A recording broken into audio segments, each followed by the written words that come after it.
Tuesday afternoons in our neighborhood were usually uneventful. Retired life had taught me the value of calm days, watching the sunlight travel across the driveway, mowing the lawn on schedule, keeping little routines. But that Tuesday shattered the routine when I looked out the kitchen window and saw something no father ever wants to see. My son, freshly home from deployment, standing in front of our house with a gun pointed at his chest. Daniel had returned after 3 long weeks out on training exercises. He was calm, collected, carrying himself with that quiet soldier's composure that never really leaves them. At 28, he looked the part of discipline, built like resolve itself, and I was sipping coffee watching him unload grocery bags from the bed of his pickup. His steps had a rhythm, purposeful, deliberate. Little did either of us know that his very normal routine, carrying groceries toward the house, was about to be twisted into a scene that looked ripped straight from a bad cop drama. Howard Briggs, the self-styled HOA security officer, had appeared from down the sidewalk. His white neighborhood enforcement shirt stretched visibly over his stomach, and crackling radio static followed him like a shadow. Howard wasn't police. He wasn't even a licensed guard. He was just a man with a fake badge, a holstered pistol on his hip, and a very unhealthy attachment to imagined authority. That day, whether out of paranoia, ignorance, or his usual bluster, Howard spotted the knife clipped openly to Daniel's belt, a perfectly legal utility tool paired with his military flashlight and gloves. Without even a question, Howard yanked his pistol free and leveled it with shaky hands directly at my son. "Drop everything. Hands where I can see them," he barked. His voice had that sharpness of someone trying to disguise fear as confidence, and his finger was far too close to the trigger. Daniel responded not with panic, but with training. Later, he told me there's a mental count soldiers use when entering hostile situations, a way to slow down movement so nothing startles the aggressor. He set the grocery bags down on the hot pavement with deliberate slowness, his calm voice carrying across the driveway. "Sir, I'm putting groceries down." No sudden moves. His hands visible, his stance angled ever so subtly, his eyes locked not on Howard's face, but on Howard's twitching trigger finger. Inside, my instincts wanted to sprint out, but decades of fatherhood also told me not to make the scene worse. When I finally did step barefoot onto the hot concrete, my eyes caught a ridiculous detail. An apple had rolled from one of Daniel's bags toward the curb. I almost bent to grab it but froze mid-reach, realizing what a nervous man pointing a gun might think of sudden motions. Instead, my voice broke the air. "Howard, this is my son. He's unloading groceries. That's all that's happening here," but Howard wasn't listening. Sweat streaked his temple and his words grew louder, announcing to no one in particular, "This individual is armed, carrying weapons." He wanted it to sound official, like a press release, though it only made him sound desperate. Neighbors began stepping onto their porches, some whispering, many recording on their phones, capturing the absurdity. And then came Martha Lane, our HOA president, heels clicking across concrete. She saw Howard frozen with pistol trained on Daniel, and quickly slid her authority voice into place. "This is an internal matter," she called. "We'll handle this under HOA guidelines." But her eyes betrayed her, a flash of fear as she noticed all those recording phones. The irony of modern living. No one plans for neighborhood standoffs, but doorbell cameras do. One in particular, Gavin Price's camera across the street, captured not only Howard's trembling weapon but also something subtle yet enormously important. The faded city marker carved into the curb at the edge of my driveway. Barely visible to the naked eye but clear in 1080p resolution, that marker didn't just mark land. It marked jurisdiction. It was evidence that the very spot where Howard had staged his little ambush wasn't even HOA ground. It was city right-of-way. While Daniel stood calm, maintaining a veteran's 1,000-yard stare, my phone buzzed in my pocket. A message from Gavin. "Got original video. Marker shows city property. Sending now." My chest tightened, the kind of fear mixed with relief that comes when you realize you may have a weapon far stronger than Howard's pistol. Proof. The standoff stretched. 3 minutes that felt like an hour. At one point, the clatter of a soda can rolling out of a grocery bag made Howard flinch so violently the gun wavered off target before jerking back in line. My wife had come to the doorway by then, gripping the frame with white knuckles, frozen in fear. At last, police cruisers pulled up, summoned by multiple neighbors who understood the difference between HOA busybody power and actual law enforcement. Red and blue light washed across the tense scene. Officers barked commands, and for the first time Howard's voice faltered. He tried to frame it like he was bravely responding to shadows with weapons, but the officers wanted only one thing: his certification to be carrying a gun. When he produced nothing, silence dropped heavier than the gun itself. Daniel's calm voice broke it. "I'll be inside whenever you need my statement." "Officers."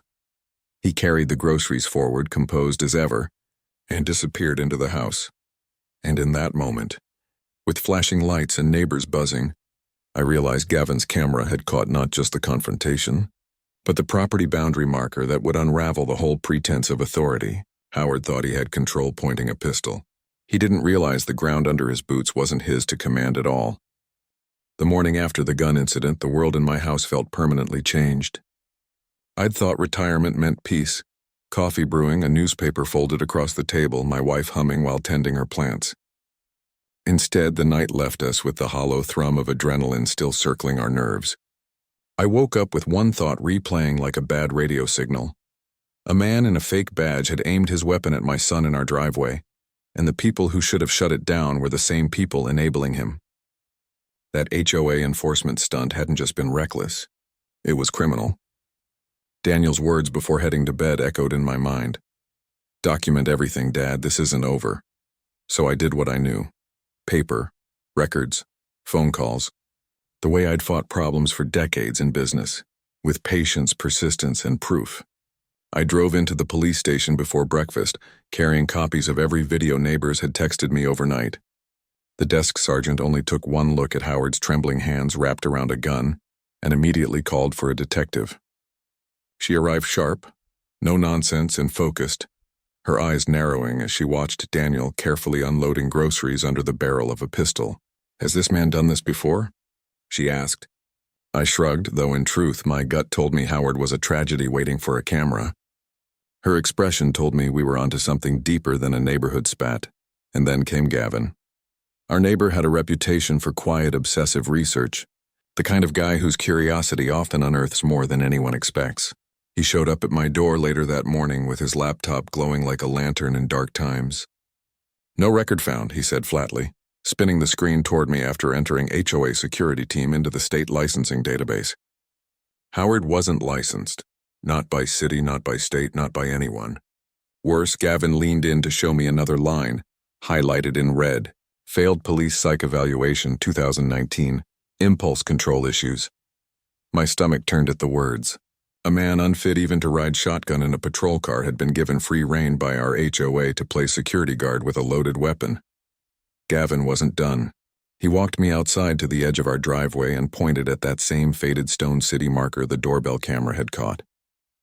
Then he traced lines on his phone's property map, showing me where our legal parcel ended and where city right-of-way began. 15 feet from here to the street. Utility jurisdiction. Fire lane jurisdiction. All city-owned, he explained. In short, not HOA turf, not in the slightest. Which meant Howard had pointed a gun not on HOA property but on city land. Which further meant every excuse about covenant enforcement was a flimsy shield with no legal teeth. The next call I made was to the HOA's insurance carrier. After wading through 8 minutes of phone menus, I finally reached someone in liability claims. I asked carefully, my voice steady the way it had to be when I ran business deals.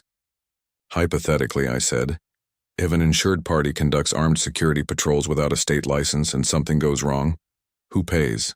The silence stretched, followed by the agent's cautious words.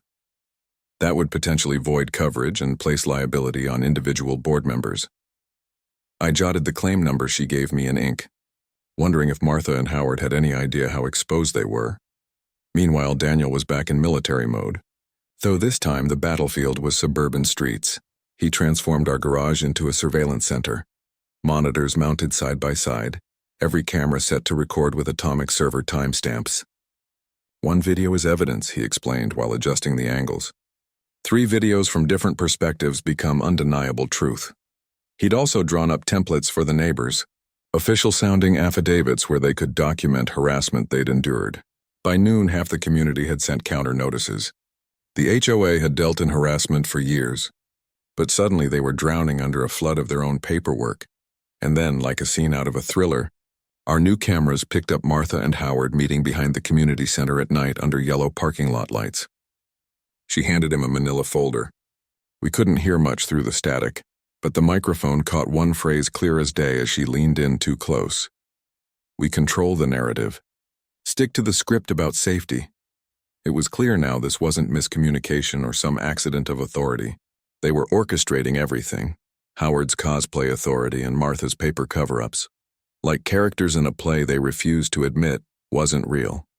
I saved that clip on 3 drives, emailed it to myself, and sent a copy to Gavin, who responded instantly with his usual blunt efficiency. Conspiracy. Pattern established. When I stepped back into the house, Daniel was at the desk, notes spread out like chess pieces, timelines written across printer pages. He didn't bother looking up, just nodded, already 3 moves ahead. That was when I understood the ugly truth. This stopped being about one man's bad decision with a gun. Howard wasn't fumbling alone. He was the muscle for Martha's larger web of false authority. And with every legal record, property map, and insurance loophole unearthed, their foundation was cracking. They thought a pistol was enough to silence my son. They hadn't counted on something stronger. Neighbors with cameras, a system of records, and one soldier who'd learned how paperwork can be sharper than steel. The days after the gunpoint confrontation didn't quiet down the way a sane person would expect. Instead, they grew stranger, noisier, and far more invasive. You'd think Howard pointing a pistol at my son would have forced the board to pull back. But with Martha at the helm, they doubled down. That's when I started seeing notices taped to our door almost daily. Bogus, fabricated, absurd violations that looked like they'd been invented in the backseat of a car. Friday mornings was my favorite. It accused us of hose storage deviations. Apparently, our garden hose had been coiled in an unsafe spiral radius. Susan burst out laughing when she read it, tapping her red pen like she was grading a poorly written student essay. "There's not even a clause for this in the bylaws," she muttered, circling words. Humor was her shield. For me, each notice was a nail in a coffin I was preparing for Martha's little kingdom. Daniel had already flipped our garage into what resembled a miniature command post. 3 monitors mounted across the wall streamed our newly installed cameras. Some pointed at our property, others trained stealthily on HOA patrols and street movement. Atomic dime servers time-stamped every recording down to the second. "Chain of evidence," he explained, tapping his notes.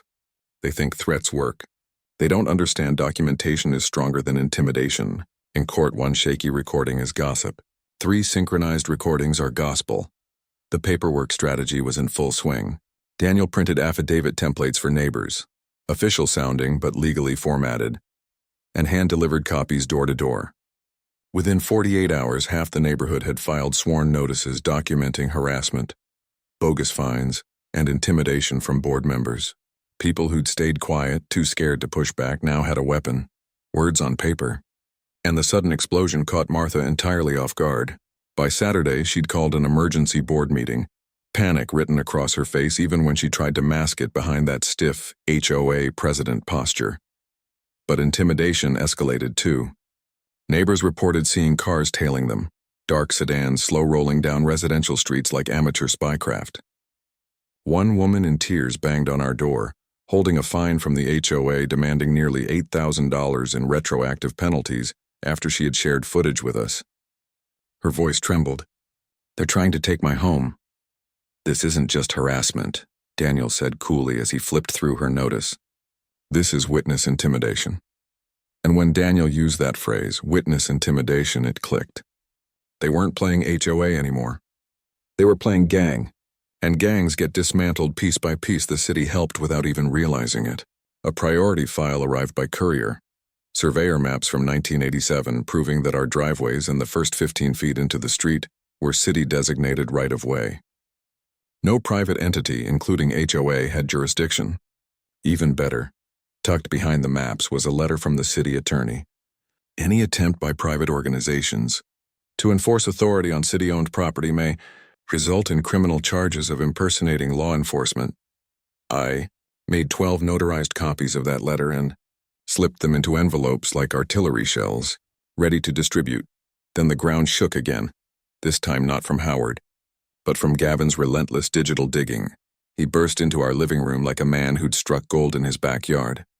Laptop open, fingers moving rapidly. "Look at this."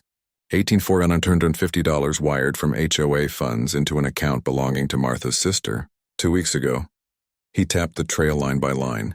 This isn't a slip. It's embezzlement. My jaw tightened. Gavin scrolled further, pulling up multiple vendor accounts all leading back to Martha's relatives. Fake landscaping companies, phantom invoice numbers, payments in round numbers that smelled like laundering. Over 60 grand in 2 years, Gavin muttered, almost in awe. And she got greedy with this one. For half a second I felt almost physically sick. Not because I was shocked. Corruption always explains the inexplicable, but because of the scale. They weren't just harassing us for control. They were funding their corruption with intimidation fines, blood money skimmed from our neighbors. Jennifer, the insurance investigator, called around that time. Her voice was sharp, edged with something between frustration and triumph. "This isn't isolated," she said. "Your HOA collected fees for armed patrols we never authorized. That's insurance fraud straight up. And your footage adds conspiracy to obstruct investigation." When Susan heard the words insurance fraud, she started pacing our kitchen, muttering like a teacher tallying up red marks. 60,000 skimmed, 40,000 in phony fines, 20 in vendor kickbacks. This isn't HOA leadership. This is organized theft with a clipboard. That night I lay awake thinking about my street in terms I'd never wanted to know. Property fraud, wire fraud, impersonation, intimidation. Daniel came into my office, looked over the piles of organized violations and maps, and finally allowed a small smile. "Dad," he said, "this looks like prep for an op. But this time you're the commander, and your mission is paperwork." The laugh caught in my throat, half pride, half disbelief. Because he was right. Everything Martha and Howard thought made them powerful, threats, noise, intimidation, was crumbling. And we weren't countering with fists. We were countering with files. Their fake violations were becoming our evidence.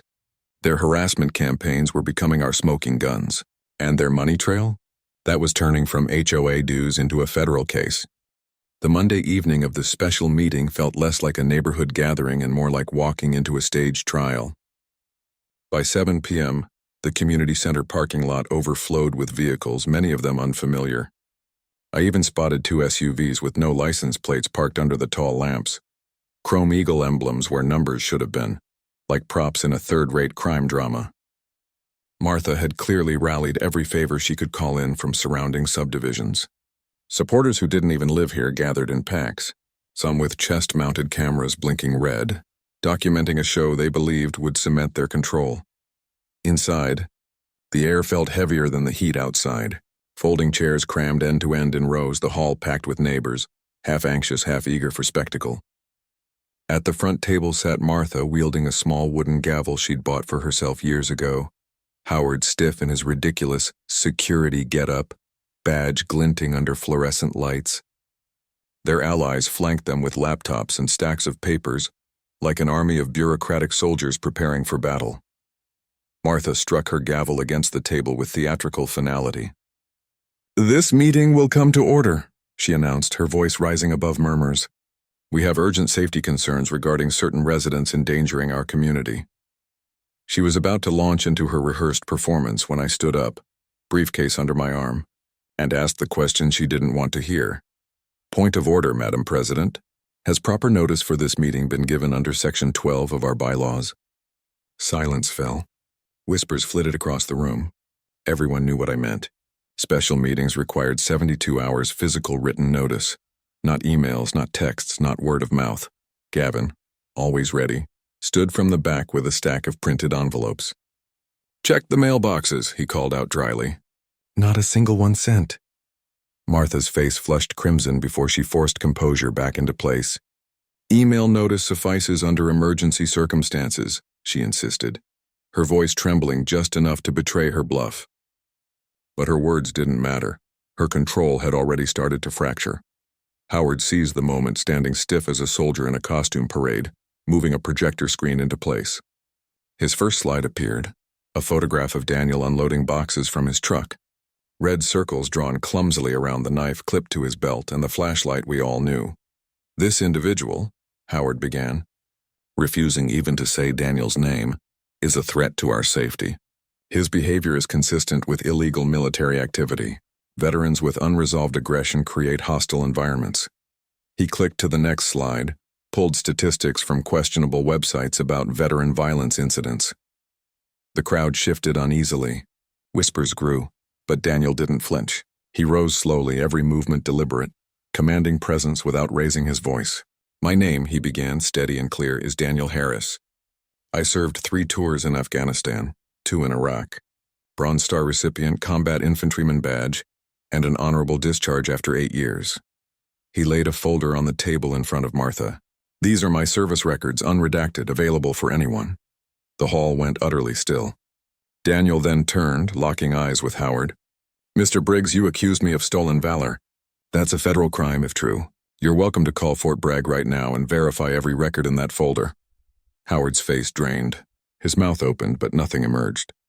The projector screen behind him sat frozen on his accusatory slide, now rendered absurd by the calm proof Daniel had laid out. When one of Howard's supporters muttered about Daniel being armed, Daniel slowly, purposefully pulled out his phone, displaying his concealed carry permit. "Every tool I carry is legal, registered, and within my rights," he said. Then he pivoted, voice sharper. "Unlike Mr. Briggs, who carries a firearm while performing unauthorized security duties, without a license. That is a felony." The crowd erupted, voices colliding, chairs scraping, but a sharp female voice rang out to silence it. "Jennifer Thompson," she announced, rising from the corner. "Senior investigator, Midwest Mutual Insurance." Her tone alone silenced the chaos. "Mr. Briggs, are you aware that performing armed security duties without state licensing voids all coverage and exposes board members to up to $500,000 in personal liability?" The ripple of gasps through the audience was electric. Howard stood petrified, sweat visible under the harsh hall lights. Martha was still fumbling, jaw working soundlessly, when another voice pierced the air. "I've been recording this entire meeting," a woman near the door called, rising with phone in hand. Karen, Martha's former assistant, walked confidently to the projector, snatched the cable, and projected her screen. The slides changed from Howard's smear to Martha's own bank statements. Transfers $18,450 to her sister, $7,000 to a cousin's vendor account, dozens of payments, all HOA funds siphoned into private hands. "This," Karen said coldly into the microphone, "is why I quit last month. 2 years, over $60,000 stolen. Embezzlement masquerading as management." The hall gasped in unified shock, phones raised higher to record every moment. Martha tried to shout it down, but her voice was drowned in chaos. Howard, meanwhile, cracked completely. Pointing a shaking finger at Daniel, he screamed, "Veterans! You think you own everything. You think you're heroes. My son was better than you, and they rejected him." The reveal struck like a bell. His fury wasn't just about authority. It was personal, tied to a son who had failed military entry exams, denied by the same unit Daniel had served in. Daniel's response was controlled and devastating. "I'm sorry, Tyler didn't qualify. The standards protect both the unit and the soldier. It's not failure, it's safety." Howard launched forward, rage pushing him, hand reaching toward his holster. But Gavin's voice cut across, loud and triumphant. "You're live, Howard. Over 700 people are watching this stream." The crowd jolted as sirens wailed outside. Local police stormed in, yelling commands. "Drop the weapon." "Hands up!" Howard froze, eyes darting, heartbroken fury collapsing into panic as officers swarmed. Within seconds, he was disarmed and cuffed, charges pouring from an officer's lips so numerous he needed a second card to finish. And Martha? She barely stood before federal agents in dark suits stepped forward. "Martha Lane, you are under arrest for embezzlement, wire fraud, insurance fraud, and conspiracy to deprive citizens of rights under color of law." Shackles clinked as neighbors stared, speechless. The gavel Martha brought from home lay on the table, useless. In the space of 30 minutes, everything they wielded, keys, files, threats, fake authority, had collapsed under the weight of proof. After the arrests, silence hung over our street like a heavy fog, the kind you know won't vanish with just one sunrise. Howard sat cuffed in the back of a patrol car, his face pressed against the glass with disbelief, while Martha was spirited away by federal agents, her protest drowned out by the clicking of handcuffs and shouted legal charges. For a neighborhood long bullied into submission with angry letters and petty notices, the sight alone felt like crossing into another reality. But the true battle, The one fought in courtrooms, offices, and endless stacks of documents was only beginning. The very next morning, I was sitting across from Patricia Williams, the city attorney. Her office was all polished wood, framed certifications, and the comforting stiffness of law. She leafed through our binder of evidence, shaking her head slowly. "This is the most thoroughly documented case of HOA abuse I've ever seen," she admitted. She outlined restitution totals that made my hands tighten on the chair arms. $60,000 stolen through fake security fees, $40,000 in illegal fines, another $30,000 in contractor kickbacks Martha funneled to her relatives. She showed us letters already in motion, plans for restitution, injunctions against the old board, and new signage declaring the city's ownership of the roadway so bold and permanent, no one could ever ignore it again. City property, no private enforcement. That evening, neighbors flowed out onto sidewalks as if gravity itself had shifted. Some cried quietly, thanking Susan for offering donuts to bullhorn-wielding men during the siege days earlier. Others apologetically admitted to once believing Martha's lies. But when the emergency neighborhood assembly convened Thursday night, something remarkable unfolded. Carol Davidson, a no-nonsense state-appointed administrator, stood tall at the front. With calm authority, she announced, "Your former board operated like a dictatorship. That ends today. We will dissolve this board, recover your stolen funds, and create a system that cannot be manipulated again." The vote to dissolve was unanimous.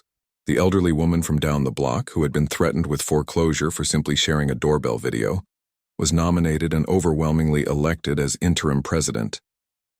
Her first words nearly broke the tension in laughter. "I'm 73 years old. I'm too tired for power trips and too smart for drama. From now on, this HOA will focus on boring budgets and keeping the grass cut, and absolutely no one is carrying guns." The applause sounded like a release of years of stress. Meanwhile, the legal consequences rolled downward with relentless weight. Howard, broken under the weight of video evidence, accepted a plea deal: 3 years in prison, probation, a lifetime ban on firearms, and, almost poetically, 1,000 hours of community service teaching conflict resolution. The irony nearly wrote itself. Howard, the man who had pulled a weapon on a grocery-carrying veteran, was ordered to teach de-escalation techniques. Martha's trial promised to be longer and uglier. Federal prosecutors unveiled a list of charges like a shopping catalog of white-collar crime: fraud, wire theft, racketeering, conspiracy to deprive residents of rights under color of law. Jennifer Thompson, the insurance investigator who had stood up at the HOA meeting, told us candidly she could be looking at 20 years. The company pursued separate civil claims as well, ensuring that whatever the federal case didn't strip away, her home, her savings, her position, would be drained by restitution orders. But it wasn't just about punishment. The neighborhood, once fractured, began knitting itself together. Coffee clatches replaced tense glares over hedges. Neighbors who barely spoke now swapped tips on lawyers and laughed about who would run for the new board. People who once tiptoed under HOA rules turned proud, heads high. Property values even ticked upward. Apparently, a clean HOA becomes a marketing tool. Gavin turned his obsessive documentation into a series of articles for statewide newspapers. "The Cautionary Tale of HOA Tyranny," he titled them, his words echoing across social feeds and into legislative meetings. Our small scandal became a blueprint for reform. Daniel, though, was quieter than ever. His leave ended, and within weeks he returned to active duty. Before he left, he installed one last camera aimed at the fresh city marker by our driveway. "Just in case someone forgets again," he said with that dry smile only soldiers carry. Packing his rucksack, he looked less like a man going back to war, and more like one who'd finished one at home. His calm restraint, his insistence that documentation always trumps fury, that had saved us. A month later, I received a letter from Howard himself, penned from prison. Not quite an apology, but something close. He wrote about therapy sessions, about confronting anger over his son's failed enlistment, about recognizing how he'd projected his failures onto mine. One line stayed with me. "I turned your son into an enemy because I could not admit he was everything I wished mine could be." I didn't reply, but I tucked the letter away. Some wounds you don't reopen. Now when I stand on my porch in evenings, the street feels transformed. Kids ride bikes, neighbors wave at each other, and nobody worries about fake security patrols stalking sidewalks in surplus uniforms. At the end of the driveway, the new city sign gleams like a sentry. No private enforcement authority. It feels like more than just a boundary marker.